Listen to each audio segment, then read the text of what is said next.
శంఖారావము.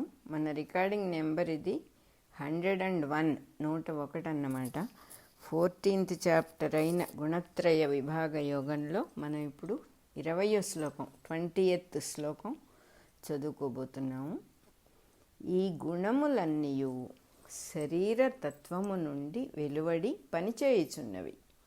శరీరము ఉండవలెను అన్నచో గుణములు పనిచేయుట తప్పనిసరి. కానీ ఈ దేహము తాను కాదనియు ఈ శరీరమునకు తాను అధిపతిననియు సాధకుడు గ్రహింపవలెను. అట్లు గ్రహించిన తరువాత అతడు గుణములకు అతీతుడై జీవించును. ఈ జీవనము తానుగా జీవించుటాగును. గుణములు శరీరముపై పనిచేయును. శరీరము తాను కాదు కనుక తనపై పనిచేయవు. అట్లే గుణములు తన స్వభావముగా ఉండును. స్వభావమునకు తాను అధిపతియే గాని స్వభావమే తాను కాదు కనుక అవి తనపై పనిచేయవు. గుణములు వాని మూలమున తన స్వభావము ప్రవర్తించును. శరీర నిర్వహణము సాగుచుండును. ఇవి ఏవియూ తాను సంకల్పించినవి కావు కనుక తాను వానితో తాదాత్మ్యము అంటే ఐడెంటిఫికేషన్ చెందక అతీతుడై చూచుచుండును.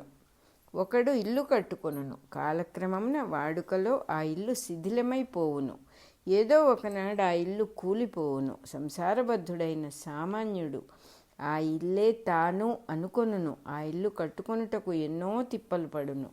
కట్టుకున్న తర్వాత పుట్టినరోజు వల్లే పండుగ చేసుకొనును. శిథిలమైనప్పుడు దానిని నిలబెట్టవలనని తాపత్రయ పడిపోవును.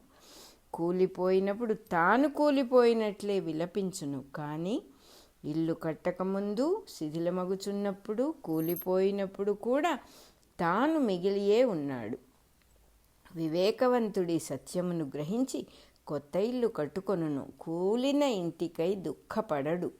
ఇల్లు కట్టినప్పుడు ప్రత్యేకముగా సంతోషించడు. సంసారబద్ధుడైన జీవుడు తల్లి గర్భములో ఉండగా ఆ పరిసరములను శరీర నిర్మాణ క్రమమున జరుగు మార్పులను తట్టుకొనలేక దుఃఖించుచుండును. పుట్టిన తరువాత దేహమే తాను అనుకొనును గనుక ముసలితనమున శరీరమునకు కలుగు బాధలు తనవే అని భావించి దుఃఖించును. శరీరము చనిపోవునప్పుడు తానే చచ్చుచున్నాడని ఎంచి తల్లడిల్లిపోవును. యోగి అయిన వాడిట్లు భావింపడు. గుణములు ఒకచోట కేంద్రీకృతమై ప్రవర్తించుట ప్రారంభించినచో దానిని ఒక జన్మ అందురు. గుణములు తమ ప్రవర్తనమును మందగింపచేసినప్పుడు ముసలితనము అందురు.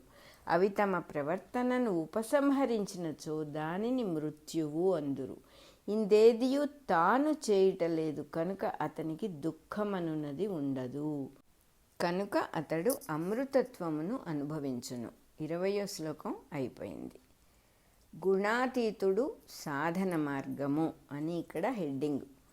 త్రిగుణములకు అతీతుడైన వాడెట్లు భావించునో భగవానుడు చెప్పెను. మనము కూడా ఆ స్థితిని సాధింపవలెనన్నచో అట్టివానిని చూచి వానితో శుశ్రూష సత్సంగతి మున్నగునవి ఒనరించుట ఒక మార్గము. అట్టి గుణాతీతుని మనమెట్లు గుర్తింపవలెను? వాని లక్షణములేవి? అతడెట్లు ప్రవర్తించును? అట్టి స్థితిని సాధించుకొనదలచిన వానికి సాధన మార్గమేది? ఈ ప్రశ్నలు సహజముగానే అర్జునునిలో పుట్టినవి. అతని ప్రశ్నలలో 2 విభిన్నమైన అంశములున్నవి. స్థాయి చిక్కిన వాని ప్రవర్తనం ఎట్లుండును? స్థాయి చిక్కించుకొనుటకు వలసిన సాధన మార్గమేది? 21వ శ్లోకం అయిపోయింది. కృష్ణుడిచ్చిన వివరణములో ఈ 2 ప్రశ్నలకును సమాధానములు ఇమిడి ఉన్నవి. స్థాయి చిక్కించుకొనుటకు వలసిన సాధన మార్గమున ఎట్టి ప్రవర్తనమును అలవరుచుకొనవలెనో, స్థాయి చిక్కిన తరువాత దానిని నిలబెట్టుకొనుటకు అట్టి ప్రవర్తనమునే కొనసాగించుచుండవలెను. వెలుగు, జ్ఞానము, ప్రసన్నత అను లక్షణములు సత్వగుణమునకు లక్షణములు. విమూఢత, అలసత్వము అనున్నవి తమోగుణమునకు ప్రధాన లక్షణములు. సాధనలో ఇష్టపడి అడుగుపెట్టిన వారికి సత్వగుణ లక్షణములు ఉండవలసినవి అనియు రజస్తమస్సుల లక్షణములు ఉండరానివి అనియు తెలియను. కానీ తనలోనున్న గుణములను ప్రవర్తింపనిచ్చుటయే గాని తానై అరికట్టుట ఉండరాదు.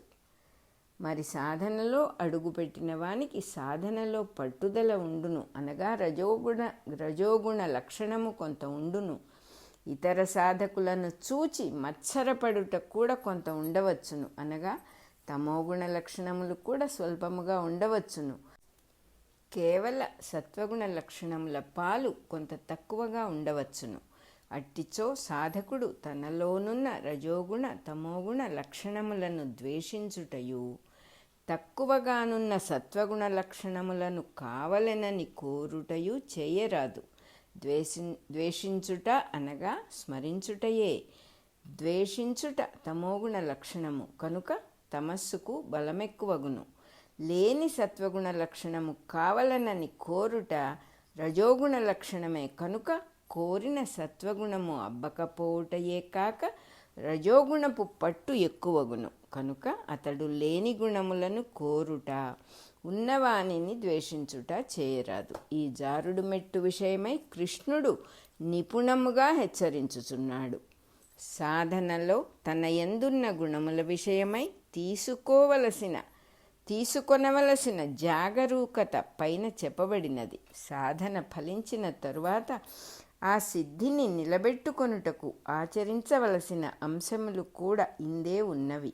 సాధనలో సిద్ధినందినవాడు ఇతరులలోని గుణాగుణములను గమనించునప్పుడు వారిలో సత్వగుణము గల వారిని అభిమానించుటయు, రజస్తమస్సుల బలం ఎక్కువగా ఉన్న వారిని చిన్నచూపు చూచుటయు చేయు ప్రమాదము కూడా ఉన్నది. ఇది మరి ఒక జారుడు మెట్టు. తనకు నచ్చినట్లు ఇతరులేలా ఉండవలెను?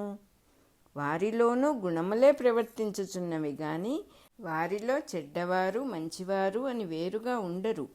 ఈ వివేకముతో సాధకుడు ఇతరులలోని గుణములు గమనించుచుండునే గాని తాను ప్రతిస్పందింపడు.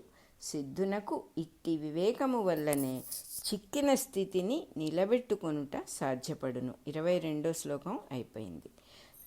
యోగ సాధనము భౌతిక లోకములోనే తన చుట్టూనున్న ప్రపంచము నడుమనే సాగవలసి ఉండును.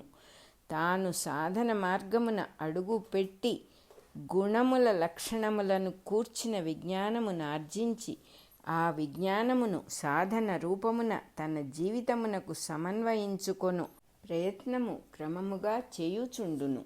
ఈ ప్రయత్నము సాగుచున్న కొలదియు ఇతరులలోని మంచి లక్షణములు చెడు లక్షణములు వారి ప్రవర్తనల రూపమున చెలరేగును.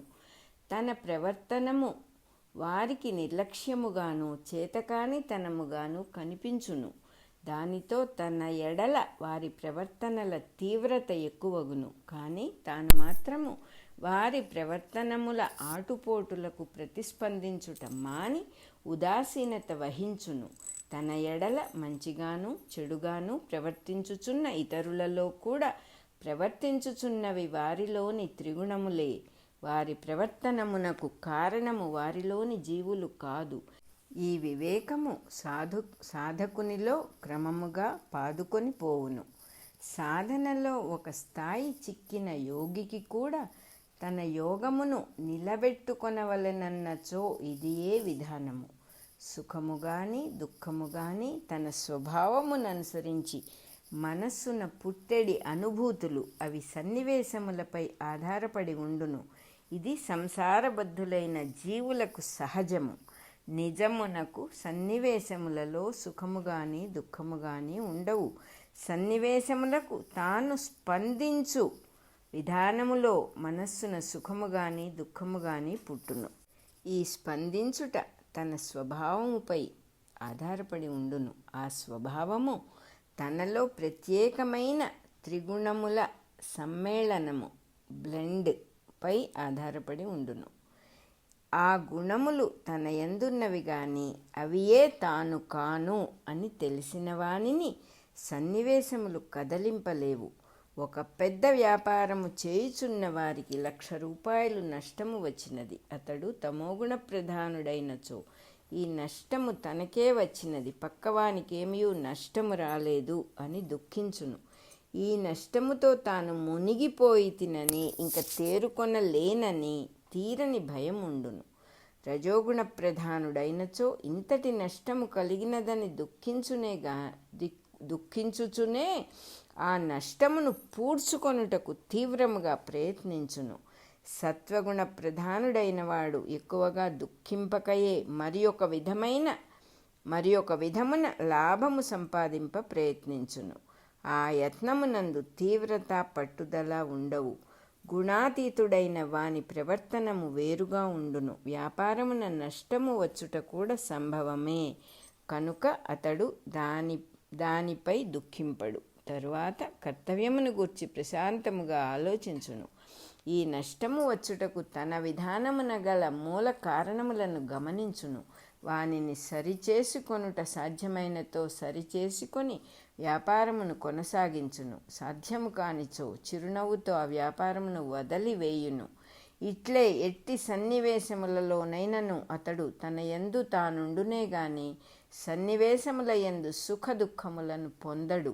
అట్టివానికి మట్టి ఎందును, చలువరాతి ఎందును, బంగారము ముద్ద ఎందును, అణువులును, వాని వెనుక పని చేయుచున్న ప్రకృతియు కనిపించునే గాని వానికి తాను విలువలు ఆపాదించుకొనుట ఉండదు. 23వ శ్లోకం అయిపోయింది. అలాగే మన 101 రికార్డింగ్ నెంబర్ కూడా అయిపోయింది.